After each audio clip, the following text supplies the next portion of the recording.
culto de celebração, por agradecimento pelo Dia das Mães, é a importância dos detalhes. Nós temos o tema do mês, fala sobre as parábolas, o método de ensino de Jesus. E eu tive um desafio de poder adaptar, contextualizar a parábola desse domingo para o contexto do Dia das Mães. Eu só peço um pouquinho de paciência e atenção de todos. Aleluias, glória a Deus. Só conferir a aula aqui.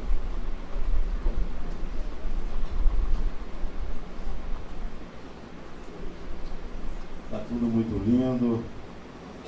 Falando em detalhes, tudo muito bem caprichado. As mamães muito lindas. Muito bom esse momento. Bom, o texto, não pode continuar sentado, precisa se levantar. O texto que nós vamos ler, ele se encontra em Mateus, no capítulo 13, verso 30.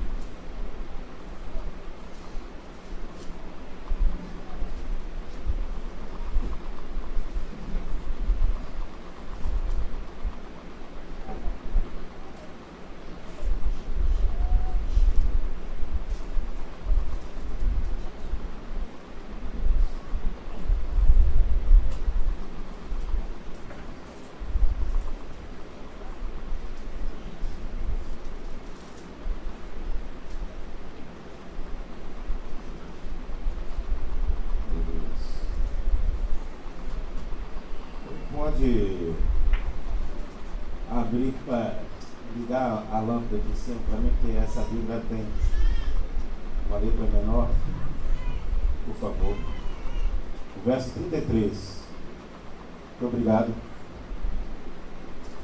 E diz assim: e contou-lhes mais outra parábola.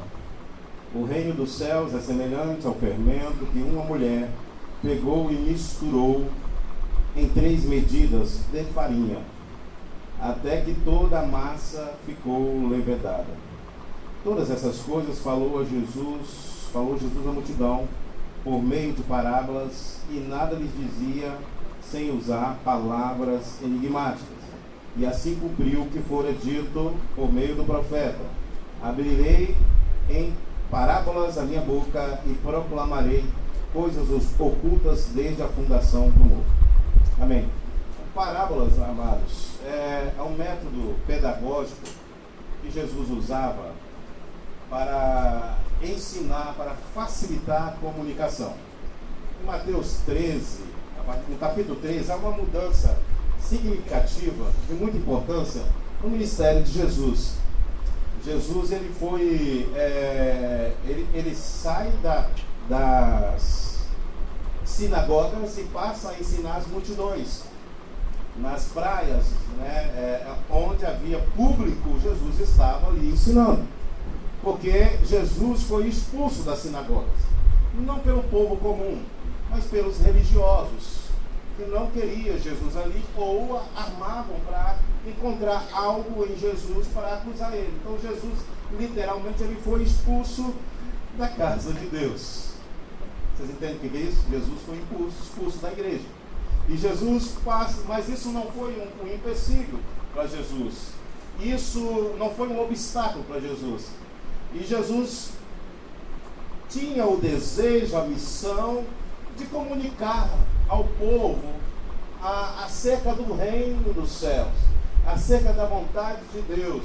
E Jesus usava o método de parábola. São histórias para poder concretizar no contexto das pessoas o que Deus queria. Por exemplo, um exemplo. Se eu quero descrever uma pessoa que é bonita, a formosura de uma pessoa, se eu for escrever, for detalhar, eu vou levar um tempo maior, eu vou ter que usar palavras, uma abstração, e aí fica a cargo da imaginação do leitor. Mas se eu pegar a pessoa e dizer aqui diante dos olhos de vocês, bom, essa pessoa aqui ela é bonita, aí vocês vão ter uma ideia, vocês vão ver algo concreto. E era o que Jesus fazia ao ministrar, ao ensinar através de parábolas. E Jesus, ele era a revelação em carne da vontade de Deus. Nós estamos hoje numa celebração do Dia das Mães. E é interessante que Jesus, quando ele usa a parábola do fermento, a parábola da levedura, as medidas exatas da farinha de trigo que era usada para fazer o pão, Jesus lança a mão aqui de algo muito... Isso, obrigado. De algo muito comum. Algo comum. Algo que era comum para ele, agora era comum para os seus interlocutores, para os seus ouvintes. Quando Jesus fala sobre a massa que leveda, o pouco de fermento que leveda, que altera a substância do pão, Jesus ele fala da sua mãe. Ele está falando de si mesmo, das suas experiências, da sua casa. Ele lembra da sua mãe, ele lembra como Maria fazia. A medida ali de 3 medidas, a medida de farinha, de trigo, para uma família com bastante gente, que era a sua família também. E ele fala de algo que é muito peculiar a ele, e que era muito peculiar aos demais ouvintes. Porque Jesus veio para facilitar. Hoje nós estamos agradecidos por tantas mamães aqui presentes, por tantos filhos que homenageia, né? Que fala, que canta poesia, que falam no vídeo, que manifesta a sua admiração. E na Bíblia, um amor que podemos dizer, o amor mais próximo, muito obrigado, do amor de Deus. O amor de Deus é o amor da mãe. Podemos fazer só uma distinção. O amor de Deus e o amor da mãe. A mãe, aquela que gera no ventre, aquela que compartilha o alimento, aquela que gera no coração, aquela que gera também no coração, aquela que cuida, aquela que zela, aquela que se preocupa em todos os detalhes. Todos os detalhes. Aquela que se preocupa se o filho está se alimentando bem, que tipo de alimento, se o filho está dormindo bem, se está magrinho, como é que está. Detalhes importantes que faz toda a diferença. Se a gente passar e olhar para trás e ver onde nós chegamos, aonde nós estamos, quem somos. Se você está aqui nesta noite, é porque Deus preparou um ventre, Deus preparou alguém para cuidar de você. Onde? Como? Nos detalhes. O amor se manifesta nos detalhes. Quando nós olhamos para tudo que Deus criou, para toda a natureza, para cada flor que se distingue por cada detalhe, nós sabemos que Deus, Ele pensou em nós em todos os detalhes. Assim como as nossas mamães. Que tem essa manifestação de amor para conosco. O mundo no qual nós estamos vivendo, está surgindo ideologias. Por exemplo, eu vou dar um exemplo a vocês. Nas escolas, uma boa parte das escolas, eles estão substituindo o Dia das Mães e dos pais para o dia da família. O dia da família. Ah, que bacana, pastor. Dia da família. Legal, engloba tudo. E a gente pensa que é uma coisa bacana. Mas não é, não. Nós preparamos esse ambiente para que as mamães pudessem ser realmente honradas, pudessem ser sentir o agradecimento, e para poder fortalecer esses laços. Porque às vezes nós caímos em engodos e achamos que isso é bacana. Nas escolas, o dia da família, nós queremos tirar isso aqui. Enfraquecer o indivíduo. Quando quebra esses laços maternos que Deus criou, a família, a base, a sustentação, seja como for, mas a família foi Deus que criou para a proteção, para que as crianças possam crescer num ambiente favorável, para que possa se robustecer, se tornar forte e para enfrentar os desafios desse mundo. É plano, é projeto de Deus. Quando nós preparamos o tema no mês, nós chegamos nessa parte do fermento aqui. Nós contextualizamos, nosso pensamento primário ali era o pensamento dos judeus, porque na Páscoa, lá atrás, a cerimônia da Páscoa era muito conhecida, não sei se todos conhecem.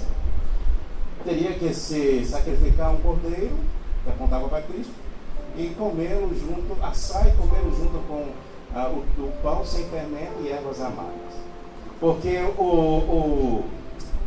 os judeus, ele tinha na fermentação. O que é a fermentação? O que é o fermento em si? É nada mais, nada menos do que na última fornada do pão da casa ali, separava um pedaço do pão ali e deixava guardado ali por um tempo, e a bactéria ia trabalhando ali, ia fermentando mesmo, e esse mesmo pão que estava ali servia para o fermento para os demais. E no contexto judaico que Jesus falou essa parábola, o fermento nessa época era tirado de casa e botado para queimar. Mas Jesus está falando aqui nessa parábola aqui de crescimento. Crescimento do reino, o reino de Deus crescendo, a ação dos princípios do reino na vida das pessoas, a ação transformadora, porque quando você coloca o fermento na massa, o que é que acontece? Um pão sem fermento, um bolo sem fermento fica seco, parece um biscoito, não é isso? Um biscoito seco. Quem já comeu ali sem fermento? Fica um pouco, né? Quando você coloca o fermento, o bolo fica macio, gostoso, né? Saboroso. Às vezes a gente coloca o fermento, não funciona bem, aí fica aquele negócio, né? Faz toda a diferença. E Jesus estava falando exatamente disso. Jesus estava contrapondo a visão judaica do fermento, a levedação da massa. É o crescimento, irmãos. É o crescimento. É o crescimento e a transformação através do Evangelho. O Evangelho, ele transforma. Ele transforma. Quantos creem nisso? O Evangelho transforma. Vocês não vieram aqui à toa. Cada palavra que centrada na palavra do Senhor, ela vai agir. E a ação, muitas das vezes, você não percebe de início. Você não percebe de início. A semente é plantada, e para você ver o crescimento, você só percebe que ela cresceu. É quando você começa a visualizar, quando ela sai ali do solo, e você começa a ver realmente crescer. Mas até chegar ali, aonde você visualiza, quando você enterra ela e você coloca ela no solo e tampa ali, você não percebe que algo já está agindo. Algo já está acontecendo ali. Aí você percebe que ela realmente, a semente realmente germinou quando ela começa a aparecer. Quando ela começa a aparecer. A mesma coisa, eu trabalhei por um período na padaria de um primo meu, e eu aprendi algumas coisas. E a questão da fermentação, você fazia, batia a massa, preparava, certinho, colocava o fermento e você guardava esses pães com fermento por um certo tempo.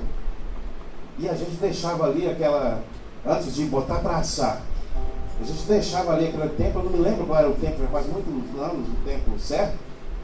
Aí você ia fazer outra coisa, você ia dormir, ou depois, mas quando você olhava, aquela massinha, aquele pedacinho de massa, quando você olha, aí já está um tamanho, né, o pão. Aconteceu alguma coisa ali. Quando você não viu, quando você não estava presente, aconteceu algo, aconteceu uma mudança, mudou a substância, mudou, houve uma transformação. Houve uma transformação, às vezes no meu ministério, eu falo, Senhor, será que eu estou fazendo realmente a diferença na vida das pessoas? E quando eu penso nisso, a gente chega a uma conclusão que a transformação, muitas das vezes, demora um pouquinho. A gente demora. O fruto demora a nascer. Tem o tempo certo, tem a hora certa, tem algo acontecendo.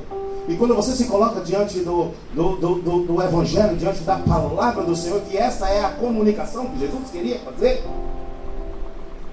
que Jesus se esmerava em fazer de forma simples, ele simplificava para que todos pudessem ouvir e entender, porque somente através da palavra do Senhor, escute, somente através da palavra, não há outra fórmula, não há outro jeito, mas somente pela palavra do Senhor há um potencial de transformação.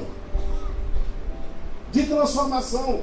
Primeiro do indivíduo. Eu peço por gentileza, solta um slide aí. A transformação do indivíduo. Paulo fala isso, a carta, quando ele escreve a primeira carta aos Coríntios, a igreja de Corinto. No capítulo 6, no verso 9 ao 10, ele diz assim: não sabeis que os injustos não hão de herdar o reino de Deus?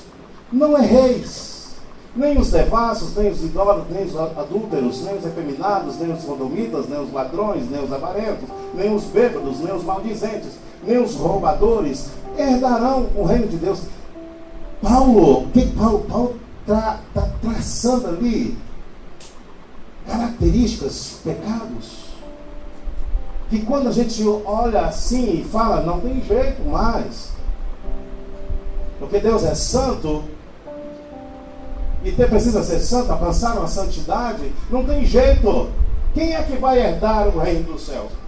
Somos todos pecadores, somos todos carentes da graça de Deus, da misericórdia de Deus.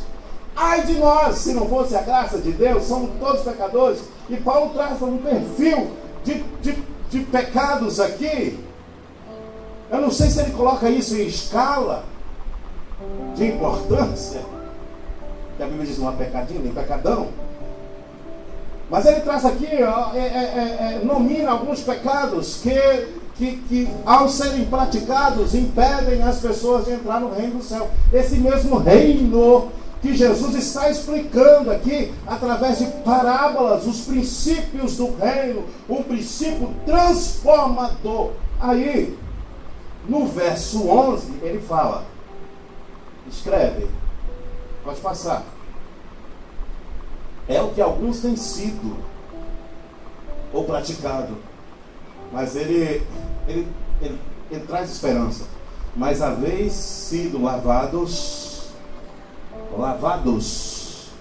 quando ele fala lavados, purificação, purificados pelo sangue de Cristo derramado na cruz do Calvário.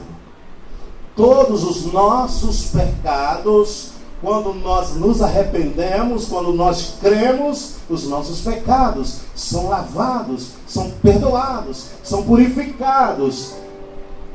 Mas haveis sido santificados, mas haveis sido justificados em nome do Senhor Jesus e pelo Espírito do nosso Deus, e se tornam aptos a entrar onde, irmãos? Aqui comigo, a entrar onde? No reino de Deus. Esse reino que Jesus está explicando aqui na parábola, na menor parábola que tem. A ação transformadora no indivíduo. E quando o indivíduo, quando eu falo indivíduo, eu falo de mim, eu falo de você, eu falo de cada um. A ação transformadora do Evangelho no indivíduo traz benefícios para a sociedade. É o crescimento, é a levedação da massa aqui que Jesus está falando. Pode passar, por favor. Eu vou citar esses 4 grandes aspectos e nós vamos concluir. O cristianismo, aspectos sociais, irmão. Presta atenção. Como o cristianismo.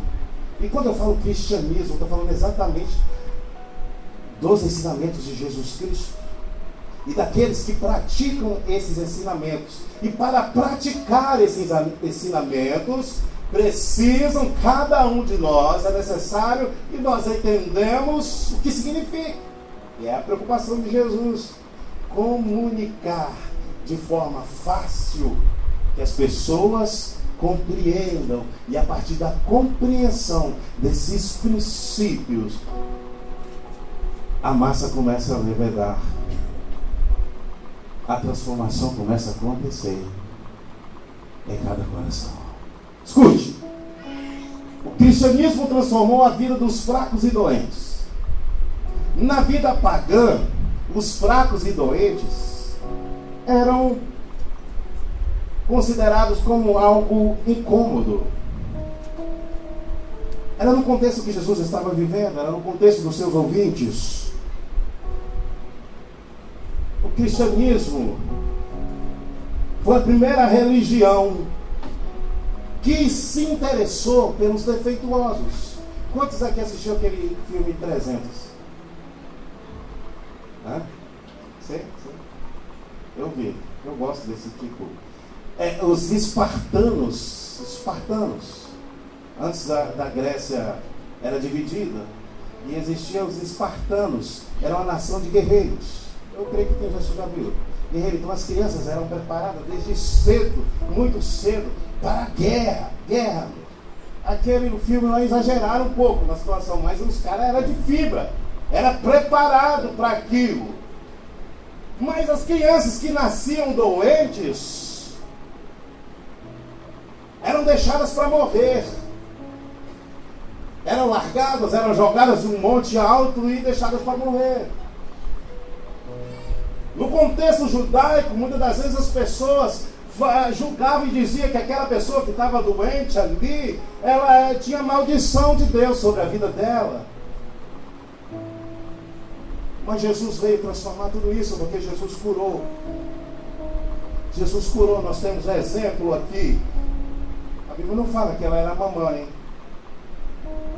mas a Bíblia nos dá o exemplo de uma mulher que foi curada por Jesus, que sofria do fluxo de sangue, da hemorragia, por 12 anos, e ninguém dava jeito. Essa mulher era deixada, era marginalizada, porque ela não podia ficar no meio do povo, porque era considerada impura, ninguém conseguia resolver a situação, e ela tocou em Jesus. Eu estou falando que há uma possibilidade muito grande de Jesus Cristo resolver o seu problema, não importa qual tamanho esteja. Mesmo que os médicos, mesmo tenha desenganado, mesmo que não dizem para você, não há solução para a sua vida, Jesus pode resolver o seu problema. O primeiro asilo para cego foi um cristão que fundou, chamado Talásio. O primeiro dispensário, onde tinha ajuda de alimento ali, uma estadia para quem precisava, foi um tal de Apolônio, comerciante cristão, que fundou. O primeiro hospital foi uma tal de Fabíola, uma dama cristã, um hospital público que fundou. O cristianismo mudou, transformou a sociedade que nós vivemos hoje. Os direitos humanos vem através do cristianismo, essa mudança, era disso que Jesus estava falando. Você talvez não saiba, mas os seus direitos que você tem hoje é totalmente influenciado pelo cristianismo. Aleluias. O cristianismo, pode passar. O cristianismo transformou a vida dos anciãos. Escute, presta atenção. Eu sei que às vezes fica difícil. E é difícil até segurar a atenção, mas aqui. Leia comigo. Catão, o autor romano que escrevia sobre agricultura, dá conselhos a qualquer um, dava conselhos a qualquer um que pensava ocupar-se ou tomar conta de uma granja. Ele dizia assim, olha, escute o conselho de Catão. Revisem seus pertences e celebrem uma venda. Tem vendedores aqui? Olha, que vendedor. Tem um monte de vendedor. Escute, olha o conselho dele. Celebrem uma venda. Vendam o seu azeite, se o preço for conveniente.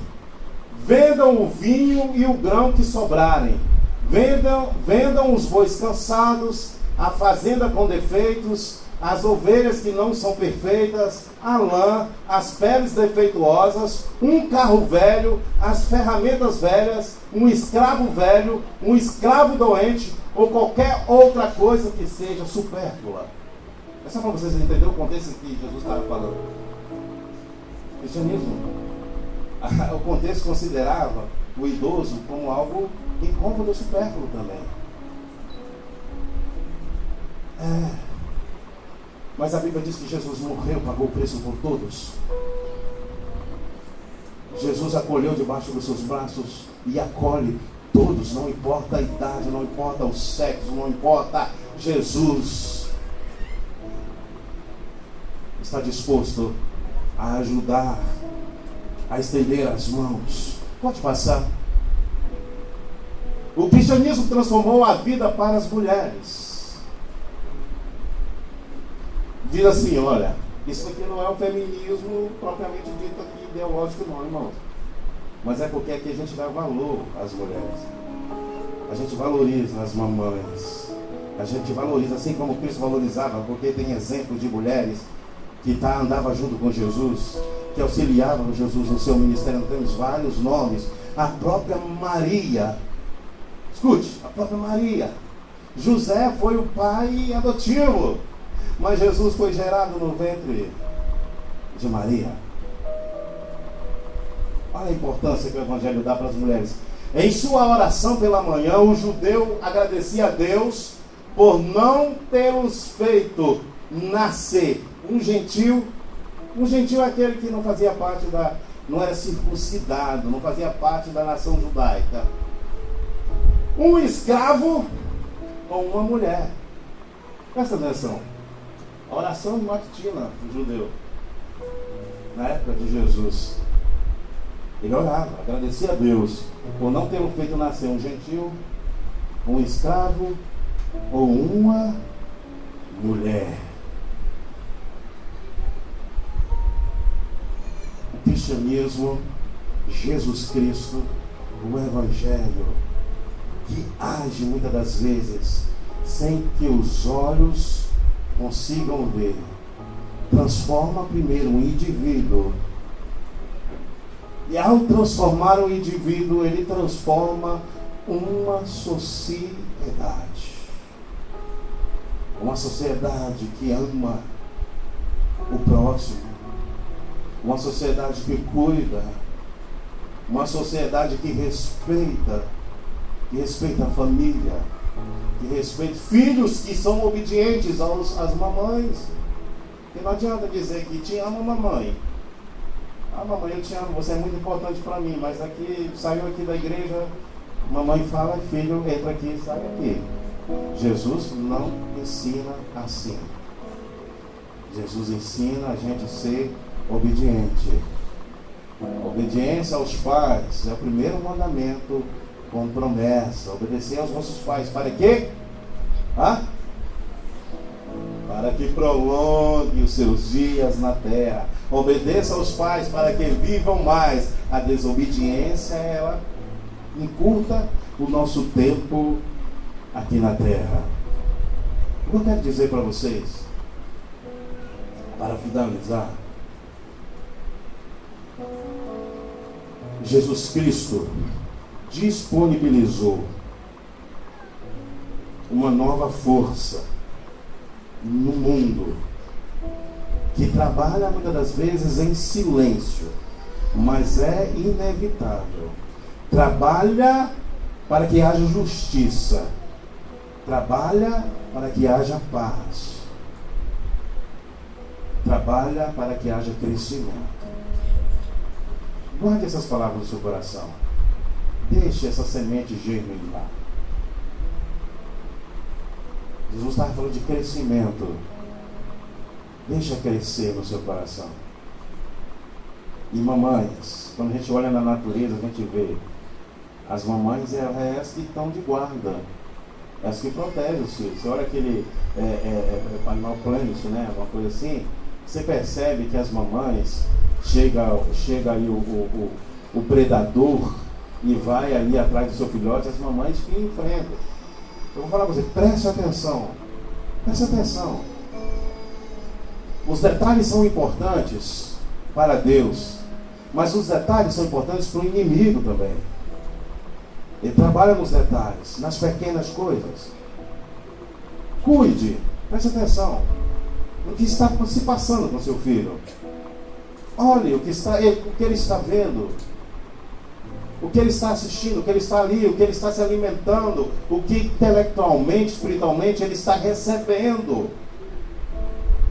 Como águia, como a leoa, defenda a sua família, defenda seus filhos, preste atenção no que está sendo administrado para ele nas escolas. Não descuide dos seus filhos, porque o diabo está vindo aqui para arrancar eles de vocês. Não, eu não falo nem fisicamente, mas arranca daqui do coração, arranca daqui.